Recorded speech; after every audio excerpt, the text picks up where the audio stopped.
Pakita ko lang tong video na to. Natuwa lang ako. Tingnan niyo.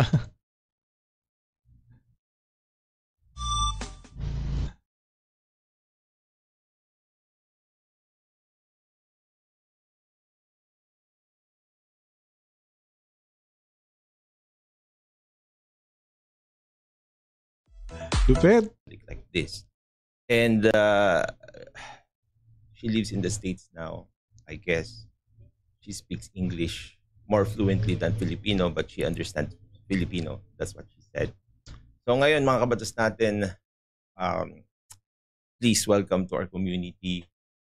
Please welcome to social media.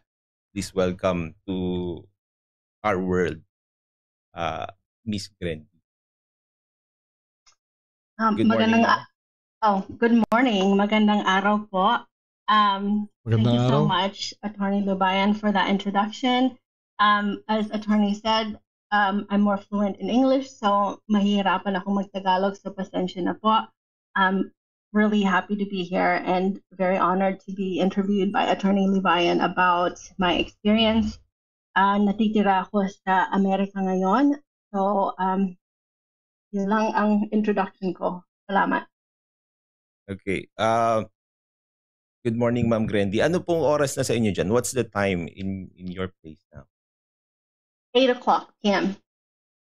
8 o'clock p.m. Okay, so we're glad it's not that late, and I hope we are not taking much of your quality time from your... Good morning sa mga sa mga silent viewers. Your family. I know you have a family now, right?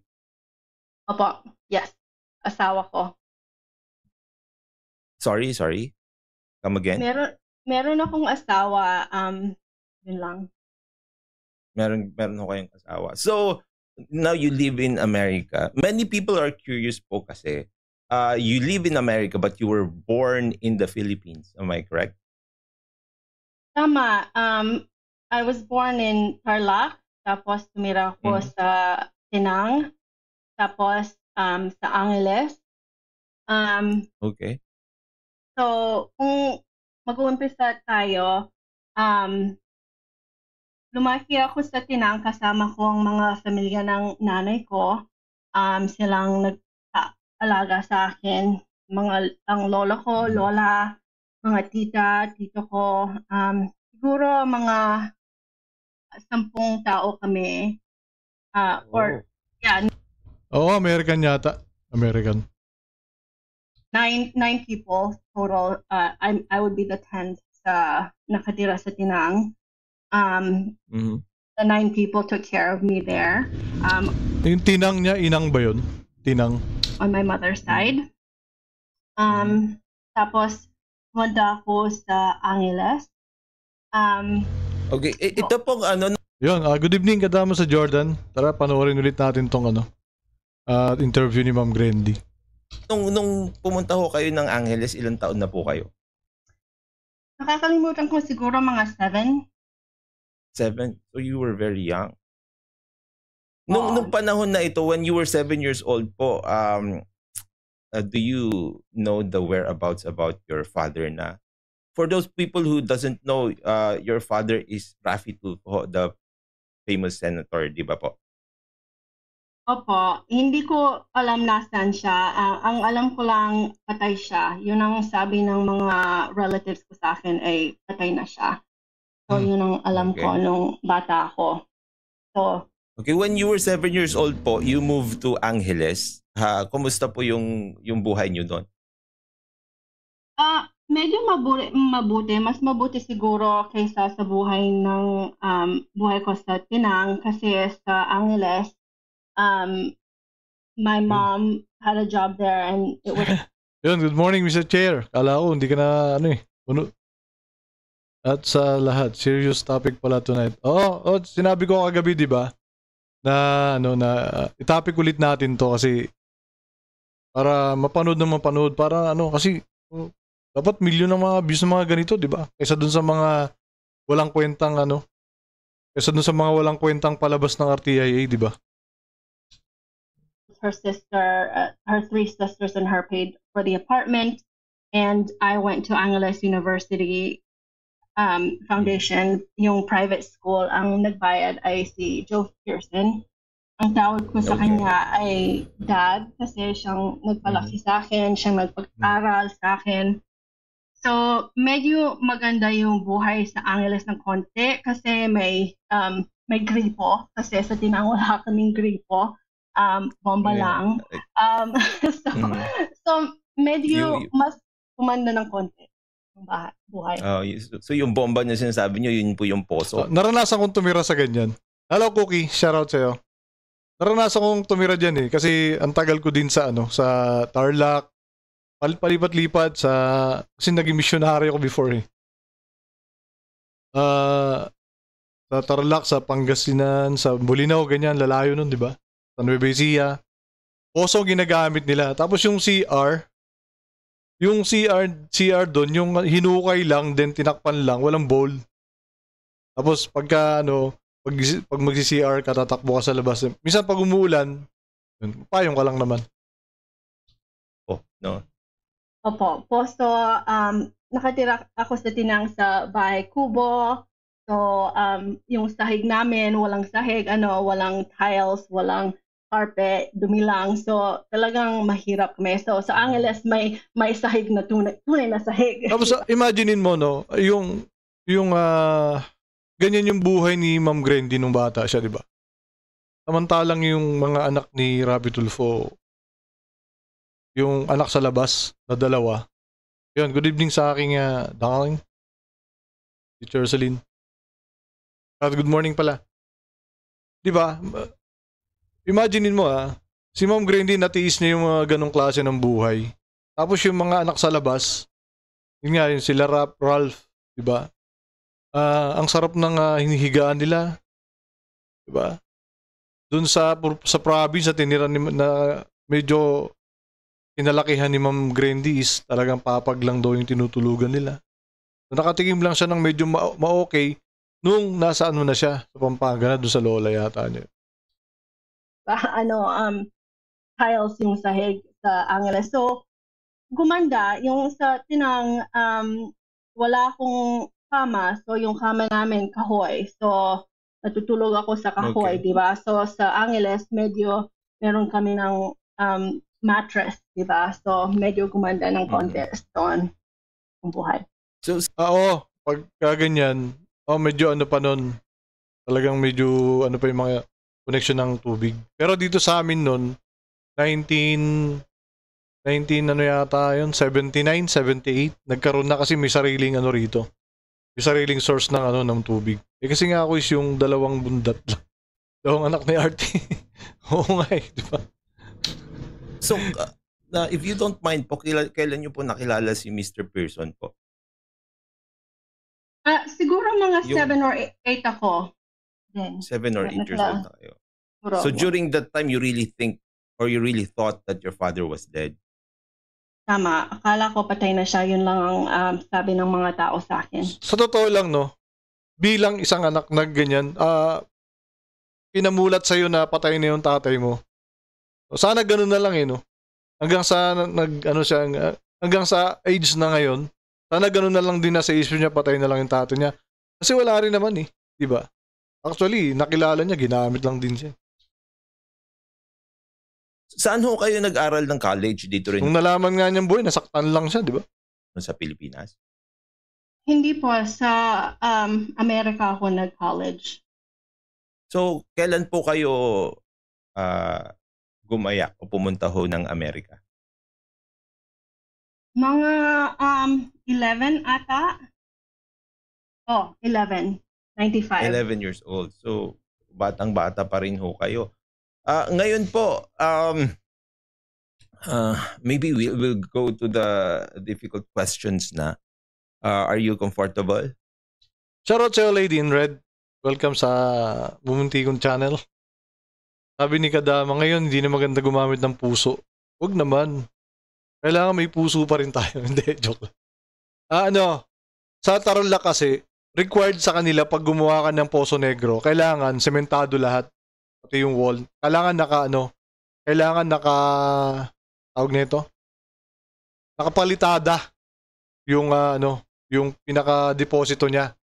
So para hindi kakalat yung toxic nung dumi. So yan. Ganyan din sa buhay namin sa Leyte noon, ni Poso madalang. Kuha mo ng balon pero ang CR na ayoko na lang kwento. Oo, naranasan ko yan, Mr. Chair. Naintindihan ko na agad yun. Naranasan ko yan dito. Ay, doon sa Tarlac. Yes. Okay. Marami ho kasi nagtatanong, when was the first time ho na you found out that your dad was not dead? Raffy Tulfo was not dead? Siguro mga 13 ako. Nagsabi sa akin nanay ko na ang lola ko nakita niya ang tatay ko sa TV. So excited ako. When I was 13, di ba, sa mga teens, yung relationships sa parents hindi naman maayos in those age. Yes. So excited ako kasi lagi akong nag-aaway sa nanay ko at saka kay Joe, ang dad ko, like kami nag-aaway. So in my thoughts na, okay, I want to meet my father. Things will be better. He'll treat me better. Tapos, yung isip ko, sikat siya. So, sikat siya. He seems nice. So, gusto ko siyang ma-meet. So talagang... So, yun, no? Diba? Excited siyang makita yung daddy niya nung nalaman niyang buhay. Diba? Excited siya kasi para maramdaman naman niya yung pagmamahal ng tunay na tatay. Yan, tama si Mr. Chair, sabi niya. Mas masakit para sa anak yung malaman mong buhay pa ama or inam, kaso hindi siya kinikilala. Masahol pa yun sa nakita mong namatay ang magulang mo sa harapan. O diba? Yun nga yung gusto kong sabihin kanina. Sana nga na natili na lang patay sa utak na yung tatay niya. Dito na tayo malapit na tayo dun sa part na masakit. I asked my mom to have me meet him. So yun ang nangyari. Okay. So pagkatapos po nun, you asked your mom and you were looking forward to meeting him. What did you do or what did your mom do po to reach out to your dad? Hindi ang nanay kong nag-reach out. Ang nag-reach out ay ang tito de ko nung buhay pa siya. Asawa ng tita Sally ko. Okay. Kasi ang tito de ko, marami mother side niyo po siya? Si Tita Sally, oo, mother side ko siya. Mother side din. Asawa si Tito Dick. Opo. Mm-hmm. So, maraming taong kilala. Oh, what? Yes, go ahead po. Go ahead. Sorry. So, maraming taong kilala si Tito Dick. So, gumawa siya ng parawan para introduce ako kay Raffy. So, pumunta kami sa Channel 4 for... Ikaw kung tao ka na di ba kung tatay ka na may puso, yung tatay na may puso pag tinawag ka sa pangalan ng anak mo, masakit yun, di ba?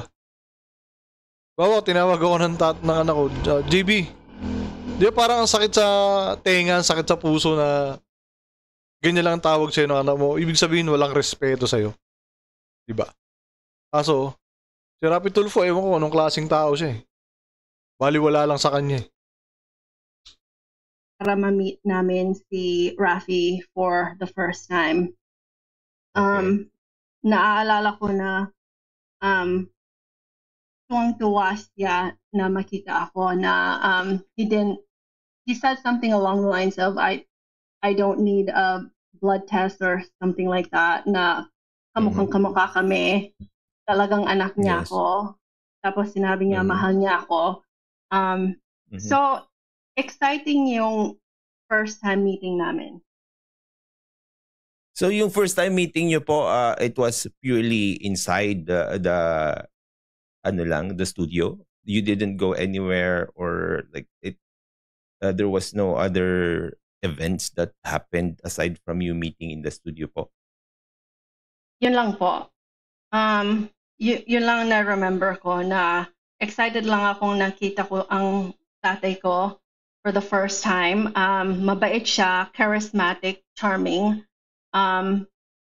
Just overall easy to talk to, get along with. But yeah, we didn't go anywhere that day, but we went out a couple days later. I can't remember where we went. Yung first meeting nyo ho, mga gaano ho? Masakit yun, Kuis. Insulto yan kasi masakit talaga yun bilang ama. Diba? Kaya lang si Rapi Tulfo parang manihid no? Wala talaga siyang pakialam. Bagay, nasa tiyan pa lang, iniwanan niya ni. Dead sa walls, type ba yan, Tibe? Hey, good AM. Good AM sa'yo. Shout out. O katagal yung yung encounter niyo po? Yung encounters namin, every time I would go to Pilipinas, I went 5 or 6 times over the course of several years. Mga 3 linggo yung bakasyon ko. In those 3 linggo, makikita kami siguro 4 o 5 beses lang ang kita namin. So ito naman po, all meetings are pleasant naman po. Maganda naman po yung experiences nyo when it comes to dealing with your father while you are here in the Philippines. Tandaan nyo sabi ni Ma'am Grandy, nung nakita sila, tuwan-tuwa daw si Rapi Tulfo. Masaya daw si Rapi Tulfo nung nakita siya. Nung nagkita sila, no. So ngayon, isipin natin na bakit kaya masaya si Rapi Tulfo na makita yung anak niya. Okay? So, tuloy natin. Masaya ba siya na nakita niya yung anak niya? Dahil mahal niya? Or na-miss niya? Ganon? Tuloy natin. Nung bata ako... RT4 President? Wag naman. Kung tatanungin mo, yung question na yan, nung bata ako, sasabihin ko, perfect, maganda. Pero kung looking back ngayon, hindi yun ang sasagot ko. Ibang sasagutin ko kasi nung bata ako, syempre, impressionable ako. And yes, I really, every time I visited him, di ba, mabait siya sa akin, binibigyan ako ng shopping money, dinadala ako sa high-end hotels, sa high-end places, so binibigyan ako na parang extravagant lifestyle, di ba, na hindi ko natitikman sa buhay ko kasi spoiler si Deadpool si Deadpool makaka-ninja moves. Oy, Marina Nale, shoutout sa'yo. Mahirap kami, so na-enjoy ko yon, pero yung hindi ko gusto ay alam niyo siguro na pinakilala niya ang mga girlfriends niya sa akin. Batang-bata ako, di ba? 13. So, okay. Sige po. Yeah. So, nakilala ko dalawa yung girlfriends niya. Yung dalawang girlfriends niya. Yung unang girlfriend niya na nakilala ko, estudyante siya. And I remember na sinabi niya sa akin, it's easier for me to meet my girlfriends when I'm with you, so I can tell Jocelyn that I'm with you. And kasi mahal ko siya. Grabe, no? So yun yung dahilan kung bakit natuwa si Rapi Tulfo nung makita niya yung anak niya in person. Diba? Makaka-ninja moves. Ngayon, hindi na masisisi ba natin si Ma'am Grandy na kung bakit Rapi Tulfo lang ang tawag niya sa tatay niya. Diba? Hey, shoutout sa'yo, Kahel. Good morning. Tapos, nung bata si Ma'am Grandy, dahil bata siya, okay lang sa kanya. Wala siyang, parang, siyempre, siguro naguguluhan din yung isip niya, pero siguro nagtataka lang din siya. Pero, dahil bata ka nga, okay lang. Ngayon, nung nagkaedad na siya, doon niya naisip, at doon niya naramdaman yung sakit nung ginawa nung tatay niya sa kanya. Di ba ang sakit? Parang lumindol na merong aftershock pala yun. Di ba? Kaya nawalan talaga ng respeto ito si Ma'am Grandy, which is tama lang naman. 'Di ba? Dahil sa ginawa nung tatay niya sa kanya, ginamit siya para makapambabae. 'Di ba? Pangklase talaga to si Rapi Tulfo. Walang konsensya.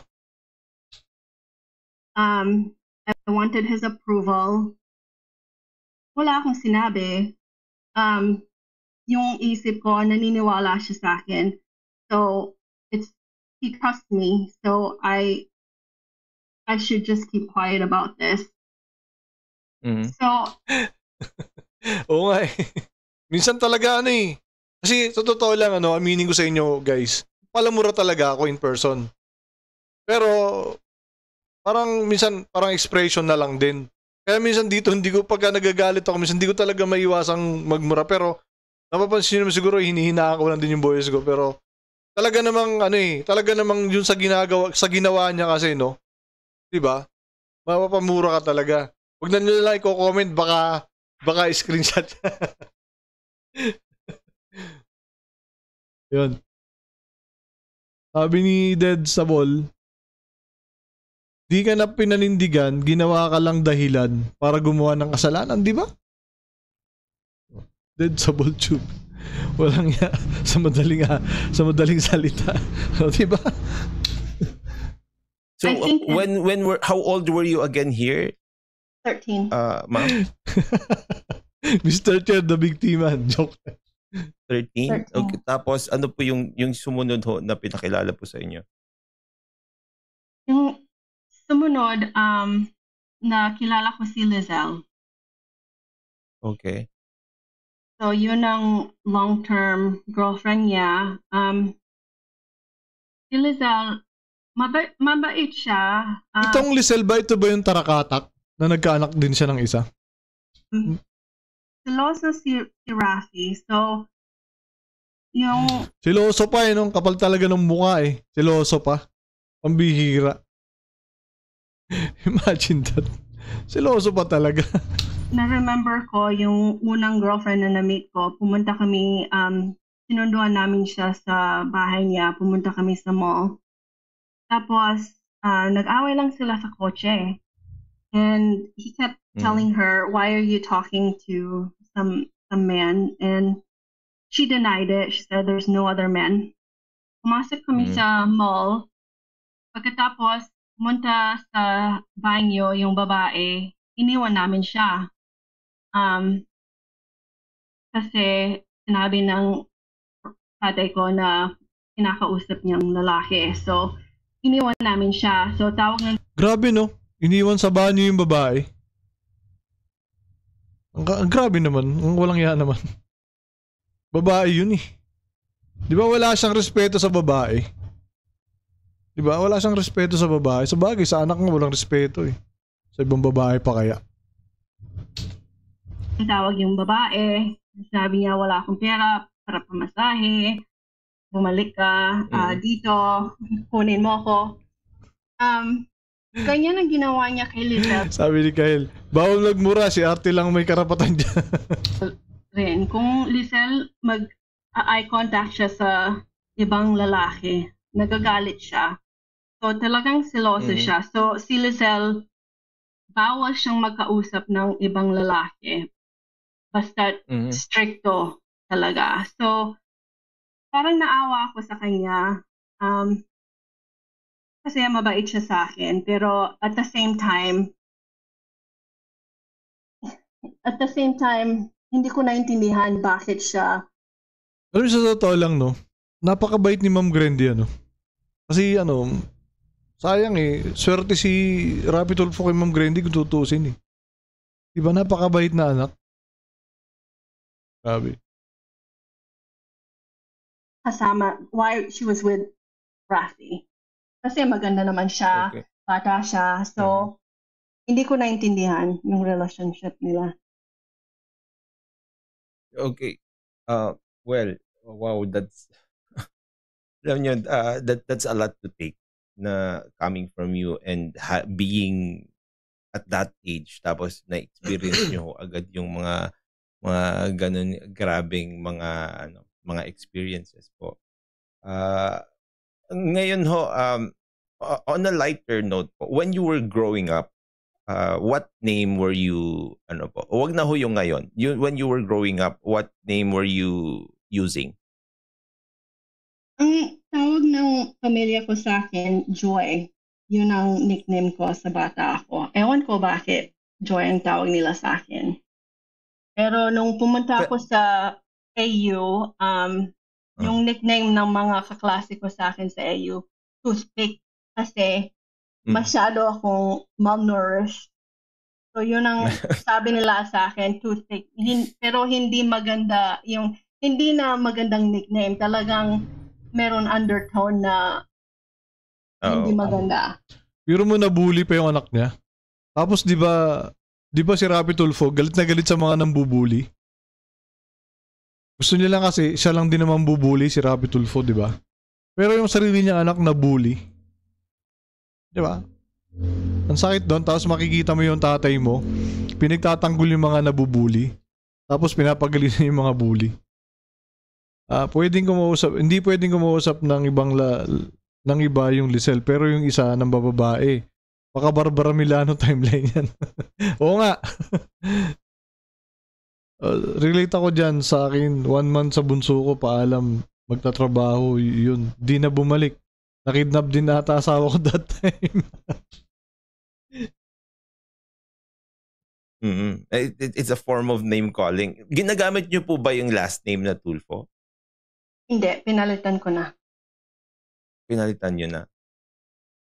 So, when you were in school, never niyo po ginamit yung last name na Tulfo? You were just using your mom's name? Oh, sorry. Nung sa Pilipinas ako, hanggang sa US, ginamit kong Tulfo. So, pinalitan ko lang yung pangalan ko the last time I saw Rafi. So, the last time I saw Rafi, mga 2008 ata, pinalitan ko na yung pangalan ko. Bakit niyo ho pinalitan yung pangalan niyo?